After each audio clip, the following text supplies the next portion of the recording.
know what? I just don't even know anymore. The Cowboys can't do anything right. They can't even lose right. The boys actually pulled off the upset versus the Washington Commanders. And I got to say this because I've been on this train all season long.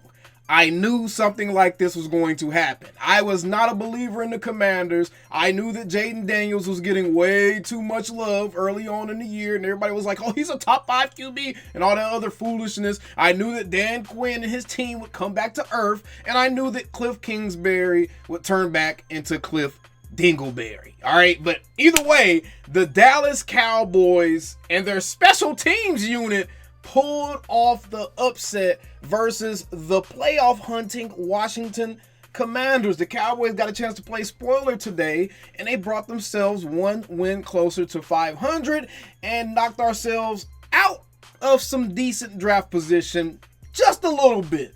Let's get right into this because man, you talking about some conflicting feelings right now. My feelings that aren't conflicted though are my feelings about BetUS, America's favorite sports book. You can check out BetUS so that way you can bet on all of your favorite games using the widest variety of bets available, from money line, point spread, over-unders, all that good stuff. Please gamble responsibly and only bet if you have money that you're willing to lose. No, I am not an expert. No, I am not going to give you any props or any advice on what you should and shouldn't bet on. But what I am going to say is, if you want to keep up with the Cowboys in this wacky season, this wacky ride that we're on right now, and you also want to kind of spice up the games for yourself a little bit, give yourself a more of a reason to watch, then you can easily use BetUS to bet on all of your favorite Cowboys matchups. But nonetheless, the Dallas Cowboys were able to take out the Washington Commanders at home in Washington, and I gotta say, man, Cooper Rush had himself a day. 24 of 32, 247 yards, 2 touchdowns, no interceptions, 75% completion percentage, 117.6 quarterback rating. That right there, ladies and gentlemen, was a Dak Prescott type of game. No, it didn't look as good as a Dak Prescott game would have looked. I mean, Cooper Rush, I don't know what it is about. He could be having a good game, but it just looks like a big caution sign is over it the whole time. Like, do not believe that he can do this all season long.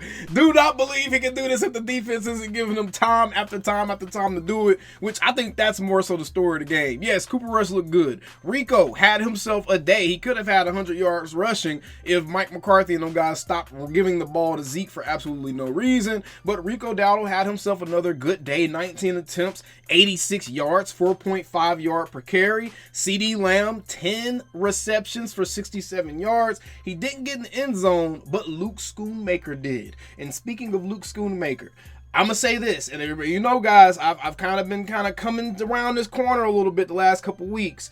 Jake Ferguson has not done enough to just solidify himself as the tight end of the future for the Dallas Cowboys. Luke Schoonmaker has finally had a sighting. He's finally showed up a little bit. He's finally started to show some of that potential that Mike McCarthy and that coaching staff really liked about the kid. And he had himself a really good day, brought in a touchdown pass that was wide open, so you can't put a whole lot of stock into that. It was really a touchdown off of blown coverage, but just overall, you heard Luke Schoonmaker's name quite a bit. Brevin Spanford is also someone we're starting to hear more of. Kevontae Turpin with the amazing kick return for a touchdown that essentially iced the game. The Washington did come back, score again, make it a game again, but then the Cowboys scored again with Wanye Thomas, and that was pretty much all she wrote there. But this was a very intriguing game to watch. Yes, I wanted them to lose from the mindset of wanting this team to take the best path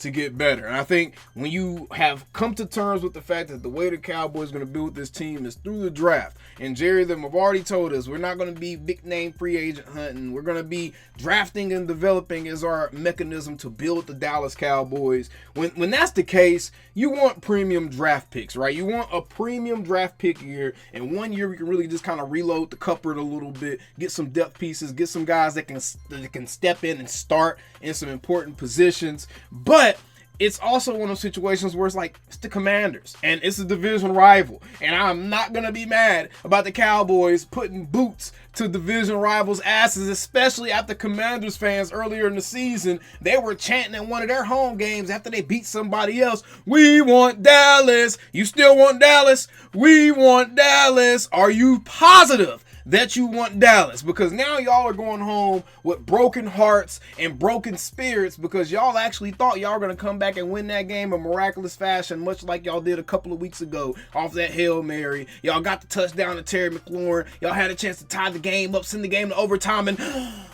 your kicker missed a kick. And the special teams, again, was the story of the game today, ladies and gentlemen. The special teams all around. The good, the bad, and the ugly. Brandon Aubrey looked human today, but he also made some big kicks. We had Kevontae Turpin and Wanye Thomas both give us a kickoff return for a touchdown. Even though Wanye's return, people are wanting him to go down on that one, so that way the Cowboys can just milk the rest of the clock out. But I'm not going to lie. If I was Wanye, I'll probably get that touchdown too. When else is he going to get a kickoff return touchdown opportunity, man? Let that man get his kickoff return touchdown. Quit playing with him, Big Mike and John Foss and all you boys looking kind of mad when he got in there. Let Wanye get his damn kickoff return for a touchdown.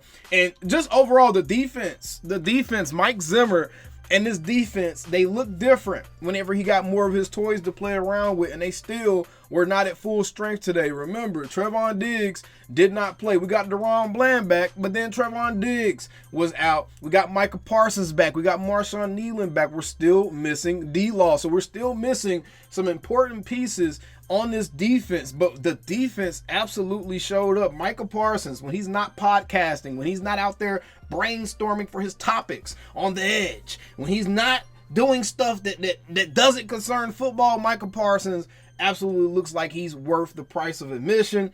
And then he lets his mouth and his off the field activities and stuff kind of bring down the cost of admissions. But as a football player, the guy's an absolute beast. He's an impact on the field. You cannot deny that he's making a huge impact when he is out there on the field, especially when he's healthy. I think he did get himself a sack today. And besides that, he did make an impact, made Jaden Daniels a little bit uncomfortable in that pocket. And the speed really showed up. Him combined with a DeMarvion Overshown, those guys are just absolute terrors as far as just the sideline to sideline speed that they display, play in and play out. You put someone like an Abdul Carter over there with Micah Parsons on that line, and we're really going to be cooking there, right? I think that the Cowboys can go a variety of ways with their number one overall pick. And that's why I'm not too mad about them not getting like a premium draft pick. If they do win a couple more games this season, we end up picking in that 12 to 15 range, there's still going to be some guys that are worth taking in that range. You're looking at an Abdul Carter. You're looking at a Luther Burton III from Missouri. You're looking at some really good players that could come and help this team instantly. So it's not like we're going to be completely screwed out of good draft positioning, but man, getting in that top 6, top 7 every single round is really what you need on a team that already has good talent. That's the type of draft you need that's going to really put the booster pack on this team for the next 3 or 4 seasons while Dak is here finishing up his career, and you'll have guys that are ready to go into the next era of Dallas Cowboys football as well, right? But overall, I can't be mad at this. The defense absolutely showed up. Mike Zimmer, I think he's gotten a really bad draw of the hand as far as how he's looked in his comeback season as a coach. I think the fact that he hasn't had all of his best chess pieces to play around with.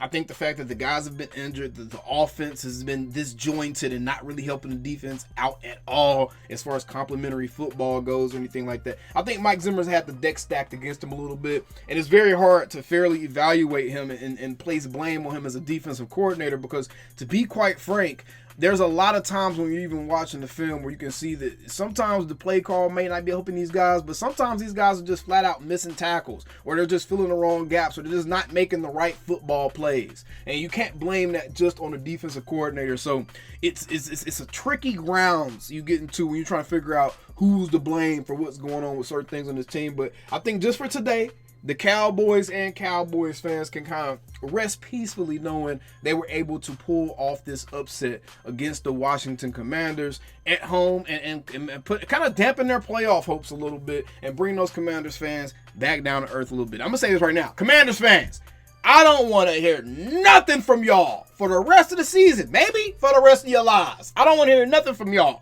Even in our worst season, y'all still can't beat us at your house. Sad. And we stink. Same old Cow. Calling me, texting me, paging me, asking me, am I still them boys? Y'all usually check on me. Listen. I'm still them boys. Hey! Woo! Hey! I'm still them boys.